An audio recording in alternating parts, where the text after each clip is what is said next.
भक्तों, आज हम सुनेंगे पुत्रदा एकादशी की वो पावन कथा जो दुख में विश्वास और निराशा में आशा का दीप जलाती है। श्रद्धा से इस कथा को सुनने वाले भक्तों पर भगवान श्री हरि विष्णु की कृपा बनी रहती है।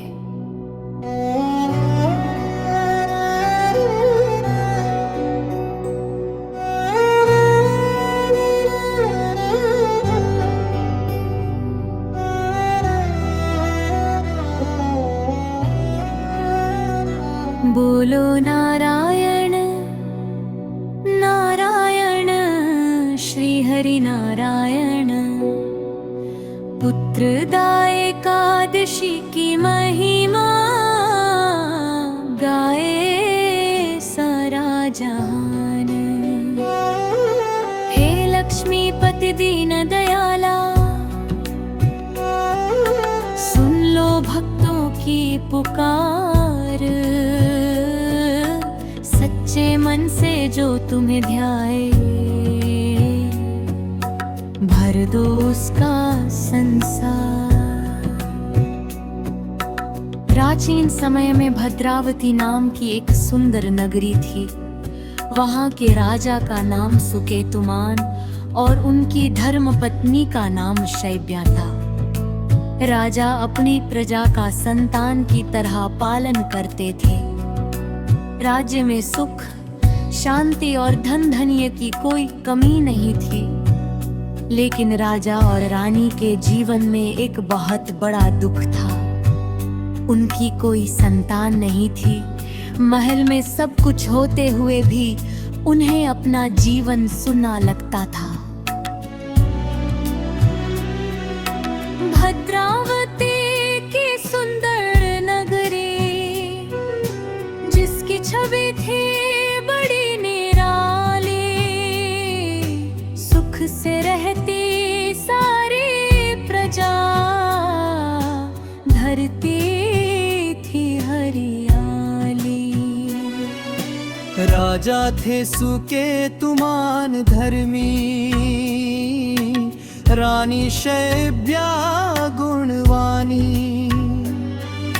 लेकिन सुना था उनका आंगन,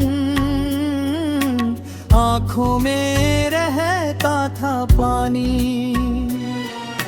धन दौलत और राजमहल था, सेवक थे और सम्मान।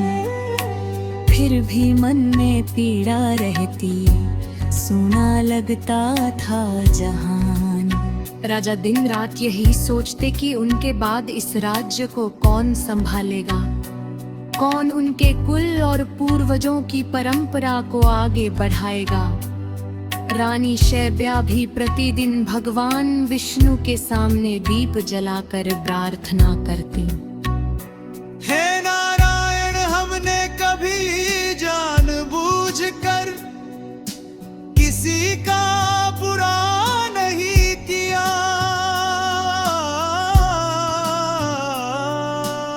फिर हमारा आंगन सुना क्यों है प्रभु? हमारे दुख को दूर कीजिए और हमें अपनी शरण में स्थान दीजिए।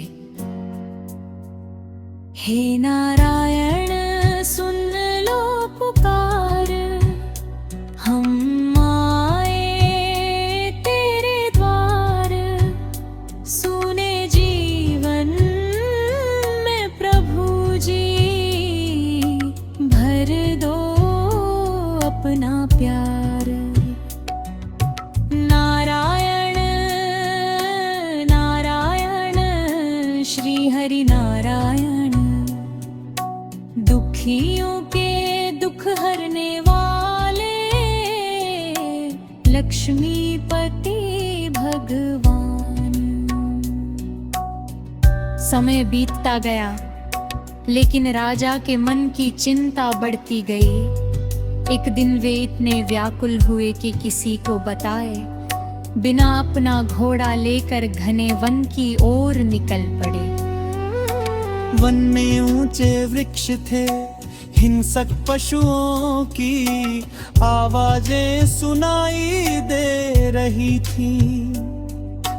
राजा भूखे प्यासे वन में भटकते रहे, उनके मन में दुख और निराशा का तूफान चल रहा था।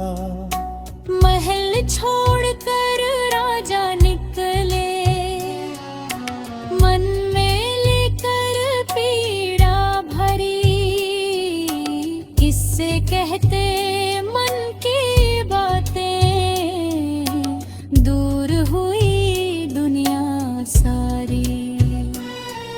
घना था जंगल, कठिन थी राहें, सूरज सिर पर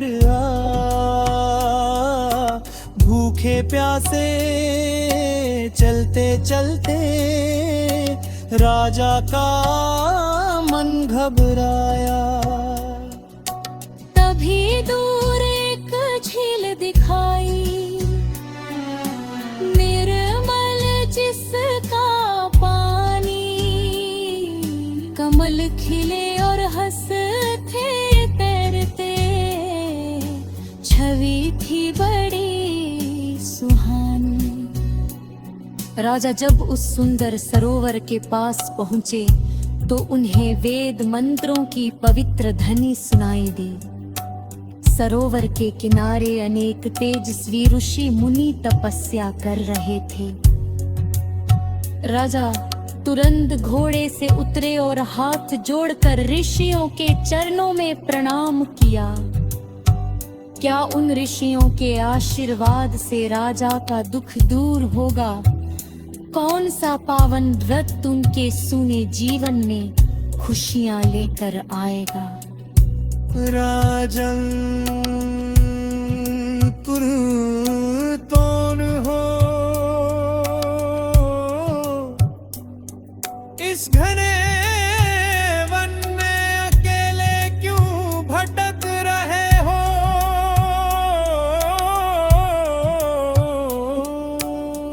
तुम्हारे चेहरे पर इतनी उदासी क्यों है? अपने मन की पीड़ा हमें बताओ। ऋषियों के प्रेम पूर्ण वचन सुनकर राजा की आंखें भर आई। उन्होंने हाथ जोड़कर अपना दुख सुनाना शुरू किया। हे पूजनीय महात्मा, तुलसी दल और फूल चढ़ाकर राजा ने हरि नाम लिया। भूखे रहकर मन को साध कर श्री विष्णु का ध्यान किया।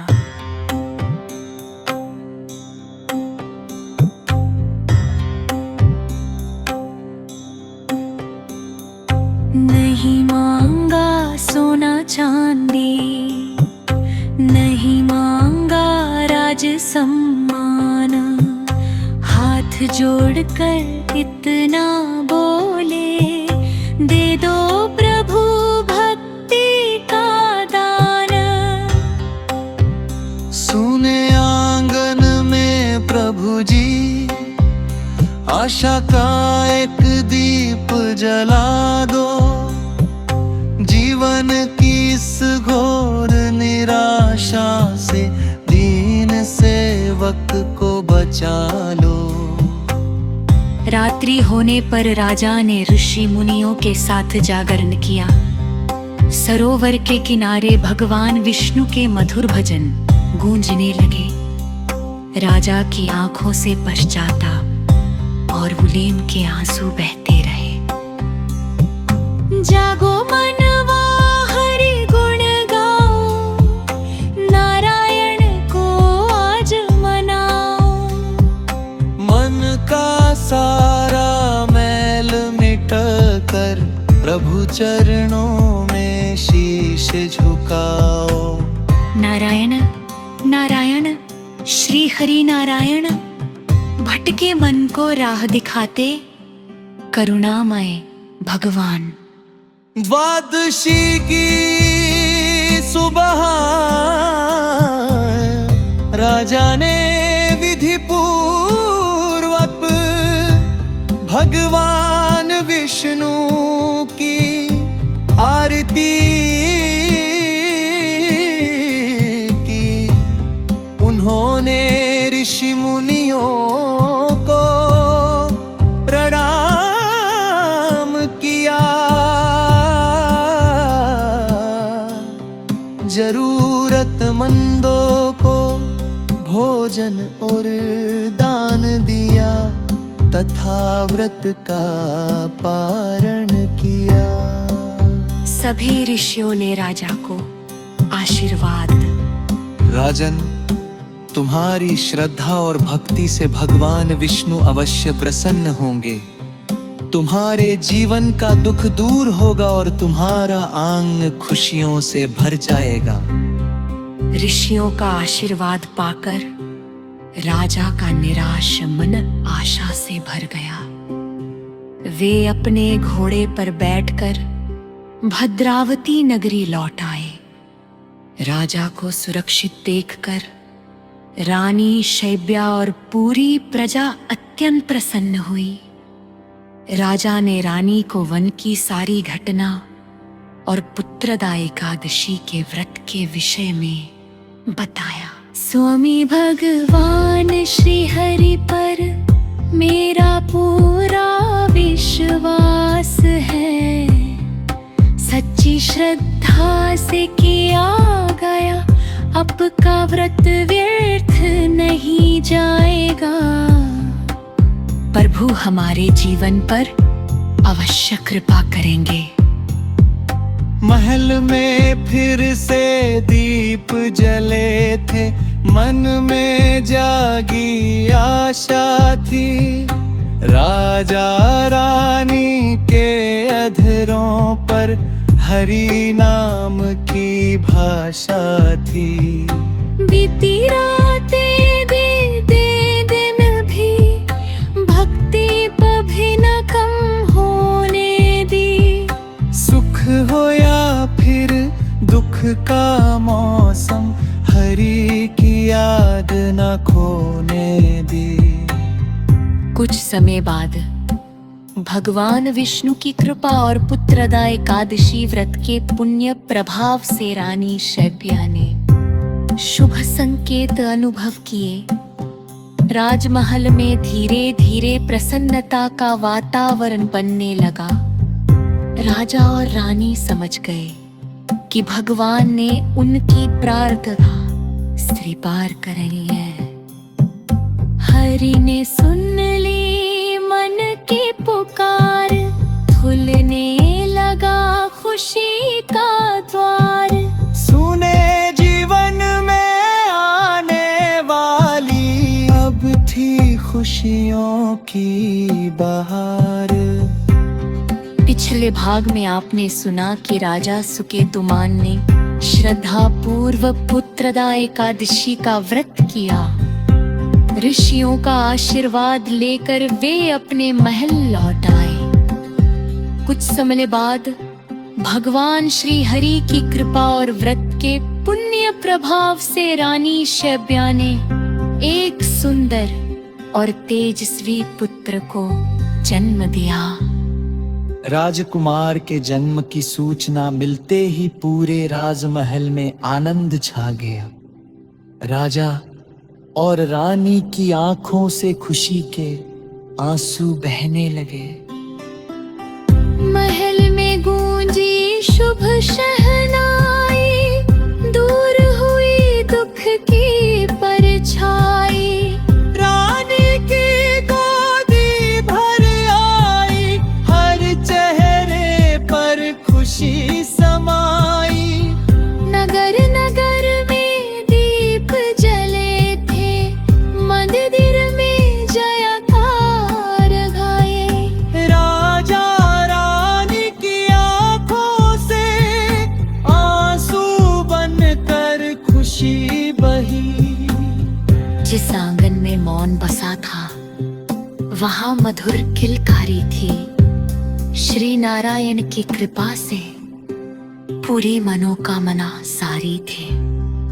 पुत्र पुत्रदा एकादशी की जय। श्री हरि विष्णु भगवान की जय। सच्चे मन